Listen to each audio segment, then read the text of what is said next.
दोन्ही तरुणांनी या संघटनेचा उपयोग काय होणार आहे हे अत्यंत चांगल्या शब्दात सांगितलेलं आहे. युग किंवा काळ झपाट्याने पुढे चाललेला आहे, झपाट्याने बदलतो आहे. आधुनिक तंत्रज्ञान हे आपल्या आयुष्याचे एक आता अविभाज्य घटक झालेले आहे. जसं मोबाईल, मी तर म्हणेन आपल्या शरीराचाच एक अविभाज्य घटक झालेला आहे. हे नवीन तंत्रज्ञान विकसित होत असताना आपला उपयोग करून कोण घेत असेल ठीक आहे, कारण या तंत्रज्ञानाचा उपयोग सुद्धा सर्वसामान्यांना होतोय. पण त्या माध्यमातून कोणाची फसवणूक होत असेल तर ते मात्र सर्वथा अयोग्य आहे. ज्याचा उल्लेख आता अखिलेश तू केला की शेतकऱ्याच्या शेतात केवल जाते, पण त्या शेतकऱ्याला त्याचा मोबदला कदाचित एखाद्या वेळेला थोडंफार मिळत असेलही, मी नाही म्हणत नाही, पण या कंपन्या मात्र दर महिन्याला त्याचा मोबदला घेत असतात. अशा अनेक गोष्टी आहेत की ज्याच्यावरती कोणीतरी लक्ष ठेवण्याची गरज आहे. आणि महत्त्वाचा विषय जो सांगितला की प्रीपेडच्या माध्यमातून होणारी एक लूट, किंवा आता खरंच आपण तेवढा डेटा वापरलाय का, तेवढे कॉल झालेत का हे कोणी बघत नाही. पण प्रीपेड म्हटल्यानंतर एवढे वापरले गेले असं समजून तो फोन कट केला जातो किंवा पुन्हा त्याच्याकडे ते भरल्याशिवाय तो चालू होत नाही. साहजिकच आहे, गरजेची ही वस्तू असल्यामुळे बिनबोवाटपणाने हे कर भरले जातात किंवा ही बिल भरली जातात. पण यापुढे तसं होऊ नये याच्यासाठी कोणीतरी पुढाकार घ्यायला पाहिजे. यापेक्षा आम्ही पुढाकार घेत आहोत याचं मला एक समाधान आहे. आणि नक्कीच शिवसेना जे जे काही करते ते सर्वसामान्य जनतेच्या हितासाठी करते. त्याच दृष्टीने या एका तंत्रज्ञानाच्या क्षेत्रात टाकलेलं एक चांगलं मोठं पाऊल आहे. मी शुभेच्छा तर देतो आणि संपूर्ण शिवसेनाच नाही तर सर्वसामान्य जनतासुद्धा याला आशीर्वाद दिल्याशिवाय राहणार नाही. तर आपण आता अधिकृत अनावरण करूया, म्हणजे त्याचं नाव पण कळेल.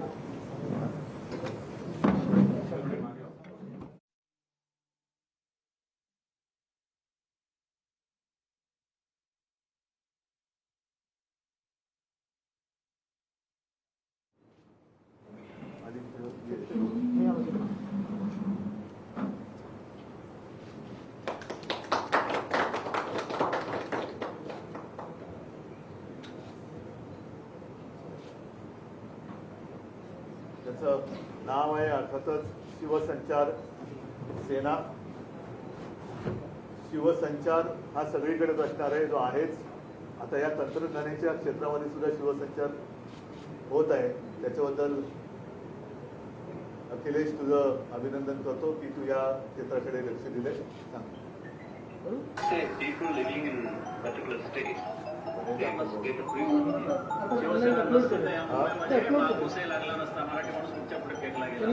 अपलोड हमें मराठी नहीं आती, मैं आपल्या घरामध्ये आपल्या ठीक आहे. हा चालेल. शुभेच्छा सगळ्यांना. जय रामनवमीच्या शुभेच्छा आहेत. त्याच मुहूर्तावरती आम्ही सुरू केले. हा संपूर्ण देशात साजरा केला जातो. म्हटलं जाते की 1 कोटी सदस्य नाही, पण नको या विषयाकडे तुम्ही दुर्लक्ष करा.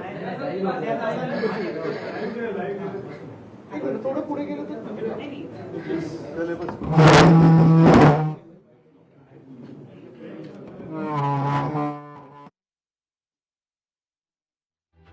गटाच्या कम्युनिकेशन विंगची स्थापना या ठिकाणी उद्धव ठाकरे यांच्या हस्ते झालेली आहे. शिवसंचार सेनेच्या लोगोचं अनावरण या ठिकाणी करण्यात आलेलं आहे. तंत्रज्ञानाच्या माध्यमातून फसवणूक हे अयोग्य आहे असं उद्धव ठाकरे म्हणतायत. ठाकरेंच्या हस्ते कम्युनिकेशन विंगची स्थापना करण्यात आलेली आहे.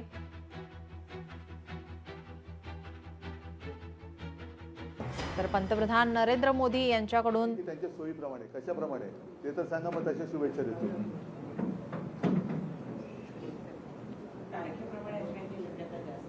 तुम्हालाच माहिती नाही कशाप्रमाणे, पण मग नक्की माहिती नसताना शुभेच्छा कसल्या द्यायच्या?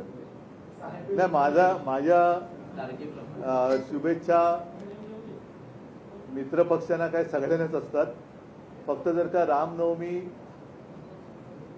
हा तुमच्या पक्षाचा जन्मदिवसच असेल तर जसे प्रभू रामचंद्र वागले होते तसे वागण्याचा प्रयत्न करा, या एवढ्याच माझ्या त्यांना शुभेच्छा आहेत. देवी यही जानना चाहिए 6 अप्रैल 1980 उनका जन्म हुआ था बीजेपी। नहीं, जैसे 27 साल आप यूपी में रहे अपने नहीं, कहा मैंने कि जैसे छड़ आपको गए। पहले जैसे आज सवाल उनको याद पूछा, आती है। तिथि के अनुसार उनका जन्मदिन है, तारीख के तारीख या अपनी सोयीच्या याला काय म्हणतात राजकारण, सुविधा के लिए है.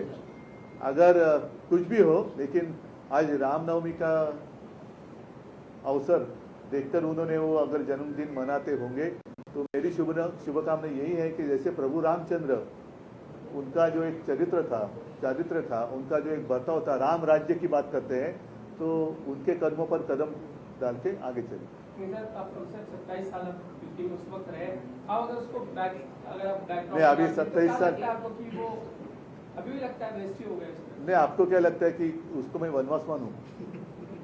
सर, महाविकास आघाडीची सत्ता जर पुन्हा परत आली असती तर देवेंद्र फडणवीस आणि मला अडकवून आणि बर्फाच्या लादीवर टिकली देऊन मारण्याचा प्लॅनचा असा आरोप एसएनसी पुढे बोला. सर, वक्त संशोधन बिल को लेकर कांग्रेस हो या टीएमके उन्होंने वक्त संशोधन बिल को लेकर कांग्रेस हो या टीएमके उन्होंने कोर्ट में जाने की बात कही है. आपके पार्टी का स्टैंड क्या है सर? वो नहीं, हमें जो स्टैंड लेना था हमने ले लिया है. कोर्ट में जाएंगे? अब नहीं, हम कोर्ट में नहीं जाएंगे. कोर्ट में कांग्रेस और कोई जा रहे तो जाने दो. हमने जो कहना था कह दिया, और परसों भी मैंने प्रेस कॉन्फ्रेंस लेके हमारी भूमिका स्पष्ट की है. आगे जैसे जैसे मुझे वक्त मिलेगा मैं और इसके ऊपर बोलते जाऊंगा. तुम्ही म्हणाला होतात की शेतकऱ्यांची जी कर्जमाफी आहे ती हे सरकार देत नाही. आता त्यांचे कृषी मंत्री यांचे एक वाक्य कालपासून नाही, म्हणून मी भाजपला शुभेच्छा देताना जे म्हटलं होतं की प्रभू रामचंद्राप्रमाणे वागा, कारण निवडणूक जिंकण्यासाठी यांनी लाडकी बहीण योजना ही वाढीव पैसे देऊ बोलले होते, शेतकऱ्यांना कर्जमाफी देऊ बोलले होते. आता ती जी काय होते ना, प्राण जाय पर वचन न जाय, तसं ते त्यांना सांगण्याची गरज आहे. ते सांगण्याची गरज आहे, कारण तुम्ही लोकांना फसवून मतं घेतली हे आता उघड झालेलं आहे. त्याच्यामुळे या लोकांनी खरं रामाचं नाव घेण्याची यांची पात्रता नाही असं मला वाटतं. परंतु कोकाटेंचं जे वक्तव्य आहे की कर्जमाफी घेऊन शेतकरी त्याच्यामध्ये लग्न आणि समारंभ करत बसतात. कोकाटेंवरतीच मुळामध्ये फसवणुकीचा आरोप आहे. ज्यांना कोर्टाच्या माध्यमातून आश्चर्यकारकरित्या निकाल लागल्यामुळे ते त्यांचं मंत्रिपद आणि सदस्यत्व वाचलेले, हे पण मोठं आश्चर्य आहे. म्हणून ज्यांच्यावरती फसवणुकीचा आरोपच आहे किंवा गुन्हा सिद्ध झालेला आहे, गुन्हा सिद्ध होऊन शिक्षा न झालेली कदाचित पहिली व्यक्ती असेल. मराठी भाषा बोलता यावी या संदर्भात गुढीपाडवा मेळाव्यात राज ठाकरे यांनी मोठं आंदोलन पुकारलं होतं. बघा, आम्ही मराठीबद्दल कालच मला वाटतं आदित्यनी प्रेस कॉन्फरन्स घेतली, त्याच्यात सांगितलं की चला मराठी शिकूया. असं आमच्याकडची जी अनेक उत्तर भारतीय लोक आहेत त्यांनी एक उपक्रम सुरू केलेला आहे की ज्यांना इथे राहायचं आहे, उद्योगधंदा करायचा आहे, त्यांच्यासाठी हे क्लासेस आम्ही काढतो की चला मराठी बोलूया, मराठी शिकूया. तर त्याचा लाभ या लोकांनी घ्यावा. शिवसेना की तरफ से एक अच्छा इनिशिएटिव लिया गया है सर कि जो गैर मराठी हैं उन्हें मराठी अब सिखाई जाएगी. एक इनिशिएटिव लिया गया है. तो फिर आप नेक्स्ट टाइम मिलेंगे तो आप भी मराठी में सवाल पूछेंगे, मैं उम्मीद करता हूँ. बीजेपी का माउथपीस है ऑर्गेनाइजर में एक लेख छपा है, इसमें कहा जा रहा है कि वक्फ बोर्ड के बाद सबसे ज्यादा लैंड अब जो क्रिश्चियंस है क्रिश्चियन कम्युनिटी के पास. तो यही आप वो ये होगा तो मेरे पास दे दो, क्योंकि जो मैंने क्या बात कही थी परसों, शायद आप भी आए होंगे, मेरी प्रेस कॉन्फ्रेंस अटेंड की होगी. मैंने यही विषय उठाया था कि एक एक कर वो आगे कदम बढ़ाएंगे. इनका किसी समाज के प्रति प्यार नहीं है, सिर्फ लैंड और व्यापार करने वाली ये भाजपा है. और ये क्या कहूँ मैं, इनका तो पूरा लक्ष्य जो है अपने दोस्तों के ऊपर है. वक्फ बोर्ड के पास जितनी ज़मीन है निकालो, अपने दोस्तों को दे दो. क्रिश्चियन कम्युनिटी के पास जैसे ऑर्गेनाइजर में बात आई है तो अब उनकी ज़मीन निकालो, अपने दोस्तों को दे दो. कल उठकर गुरुद्वारा के पास है, हमारे जैन लोग हैं, जैन भाई, उनकी ज़मीन होगी, हिंदुओं की ज़मीन है, सब ज़मीन एक ही अपने दोस्तों को देने वाले हैं. बाकी समाज के प्रति इनका कोई प्यार नहीं है. और इसीलिए हमने उसका विरोध किया है. जो वक्फ बोर्ड का बिल है उसे हिंदुओं से कोई लेना देना नहीं है. और जिस तरीके से उन्होंने बात की, मैं बात को दोहराता हूं कि 2 दिन के आप भाषण देखेंगे, खास कर भाजपा और उनके दोस्तों मित्र पार्टियों ने जो किए हैं, पूरी मुस्लिमों की ओर से है, तो हमारे ऊपर उनको अधिकार क्या है हिंदुत्व छोड़ा बात कहने के लिए। और उनका जो छुपा एजेंडा है वो ऑर्गेनाइजर ने खोल दिया, तो ऑर्गेनाइजर का मैं अभिनंदन करता हूँ। आप कृपा करके वो जो आर्टिकल आया मुझे भेजो। सर, मराठीत हाच मुद्दा हवा होता आणि दुसरा आणखी की काल राज्यभर नाही, मला पहिला हा मुद्दा क्लिअर करून द्या। मराठीत ऑर्गनायझर मध्ये आता तुमच्या माध्यमातून मला कळले की ऑर्गनायझर मध्ये आता छापून आलंय की आता तो कुठला पिक्चर होता ना, आई रे आई अब तेरी बारी आई, सिंगम, तसं आता वक्फ बोर्डाचं पहिलं एक त्यांनी पुढे केलं की वक्फ बोर्डाकडच्या जमिनी पहिल्या घेणार आणि त्यांच्या मित्रांना देणार। आणि मी तुमच्या लक्षात असेल, तुम्ही माझं रेकॉर्डिंग केलं असेल तर ते काढून बघू शकता की आता पुढची पायरी एक ख्रिश्चन कम्युनिटीकडे जेवढी जमीन आहे त्याच्यावरती घेतील, ती जमीन घेतील। बौद्धांकडे काय असेल, शीख माझ्या बंधूंकडे बांधवांकडे असेल, जैनांकडे असेल, हिंदूंकडे आहे, हिंदू देवस्थानांची जी आहे, अनेकांना असं वाटतं की ही संस्थानं बरीचशी सरकारकडेच आहेत, तसं नाही। पण देवस्थानची जी जमीन आहे ती जमीन सुद्धा हे आता काढतील आणि मोक्याच्या जमिनी यांच्या मित्रांना देतील। म्हणजे कोणत्याही समाजाबद्दल यांना मनामध्ये प्रेम नाहीये, यांचं प्रेम हे यांच्या मित्रांपुरतं आहे आणि ते सुद्धा जमिनीवरती आहे। या मोक्याच्या जागेच्या जमिनी काढून यांच्या मित्रांना द्यायच्या। मग ते आता काय होतं की आधी मुस्लिमांकडच्या काढल्या तर तुम्ही हिंदू काय बोलणार, आम्ही त्यांच्याही काढल्या असं नाही, पण हे सगळे रांगेमध्ये काढणार आणि सगळ्यांच्या दोस्तांना देणार, त्याला आम्ही विरोध केलेला आहे। सर, इंडिया अलायन्समधले काही पक्ष या निर्णयाच्या किंवा याच्या विरोधात कोर्टात जाण्याचा विचार करतात। जाऊ देत ना, आम्हाला जे बोलायचं ते आम्ही बोललेलो आहोत आणि हे आता ऑर्गनायझरनी स्वतःच जर लेख लिहिला असेल तर त्यांनी ते उघड केलेलं आहे। त्याच्यामुळे आता सगळ्यांचे डोळे हे उघडले पाहिजेत। एका बाजूला हे धर्माधर्मामध्ये भांडण लावून त्यांना झुंजवत ठेवायचं, दंगली घडवून आणायच्या, मग त्यांच्या मागे पोलिसी ससेमिरे लावायचे, मग बुलडोजर चालवायचे, केसेस अंगावर टाकायच्या, म्हणजे लोकांना रोजच्या आयुष्यामध्ये तणावग्रस्त आयुष्यामध्ये जगायला लावायचं आणि दुसऱ्या बाजूला त्यांच्याकडच्या ज्या सगळ्या संपत्त्या आहेत त्या काढून आपल्या मित्रांना द्यायच्या। म्हणजे पूर्वी जे लोकसभेच्या वेळेला जे मोदीजी बोलले होते तेच आता नेमकं भाजप करते, सगळ्या समाजाची संपत्ती जी आहे ती काढून यांच्या दोस्ताला देते, त्याला आम्ही विरोध केलेला आहे। सर, काल राज्यभरामध्ये बऱ्याच ठिकाणी बऱ्याच शहरांमध्ये बौद्ध पंचायत आणि रिपब्लिकन सेनेच्या वतीने आंदोलन करण्यात आलंय। बिहारमधल्या बोधगया इथल्या मॅनेजमेंटवर फक्त बौद्ध समाजाची लोक असावी, हिंदूंचा त्यावरचा हस्तक्षेप जो आहे तो कायमस्वरूपी काढून टाकावा या मागणीसाठी मग तेच आहे ना, आता ह्या गोष्टी यांनी पेटवल्या, ह्या गोष्टी भाजपने पेटवलेल्या आहेत। यापूर्वी अशी कधी भांडणं, अशा कधी मागण्या झालेल्या नव्हत्या।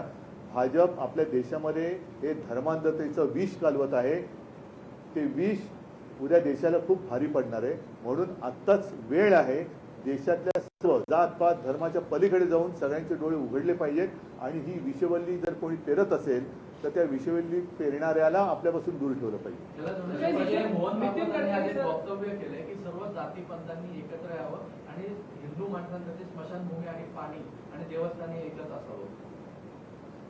नाही म्हणजे मला कळलं नाही। म्हणजे त्यांचं म्हणणं आहे की सर्व जाती पंथांनी आता एक यावं, जे भांडणं चालू आहे पण सगळी हिंदुत्वानी हिंदूमध्ये जशा वेगवेगळ्या जाती आहेत, हिंदू सगळ्या जाती एकत्र आहे. जातीनुसार पण अनेक ठिकाणी वेगवेगळी स्मशानभूमी वगैरे, तर त्यांचं माझं म्हणणं आहे की एवढा पुढचा विचार करण्याच्या आधी जगताना सगळ्यांनी एकत्र यावं हा त्याने विचार द्यायला पाहिजे। ठीक आहे, गेल्यानंतर माणसाचा काय उपयोग, तुम्ही आहे तुमच्या एकतेचा, जिवंत असताना तुम्ही विष घालवताय त्यांच्यामध्ये। हिंदूंमध्ये मराठी अमराठी करताय, मराठीमध्ये मराठा तर करताय, हरियाणामध्ये सुद्धा तिकडे जाट जाटे तर केलं, गुजरातमध्ये पटेल पटेले तर केलं। तर हे माणसं जिवंत आहेत तेव्हा एकत्र येण्यासाठी करा, मेल्यानंतर तुम्ही कोण काय सांगणार एकत्र येण्याची, तर जिवंत माणसासाठी काम करा। सगळ्यांना धन्यवाद सगळ्यांना। जय हिंद, जय हिंद। एक खुर्ची मांड या पकड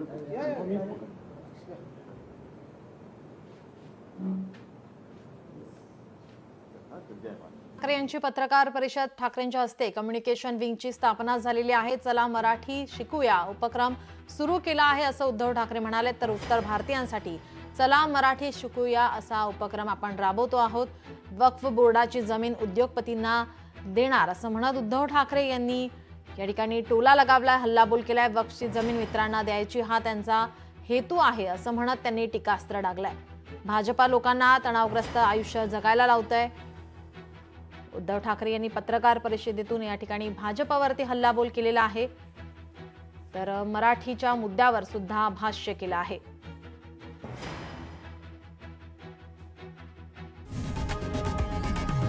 लोकशाही मराठी ऐका, पहा, जागरूक रहा.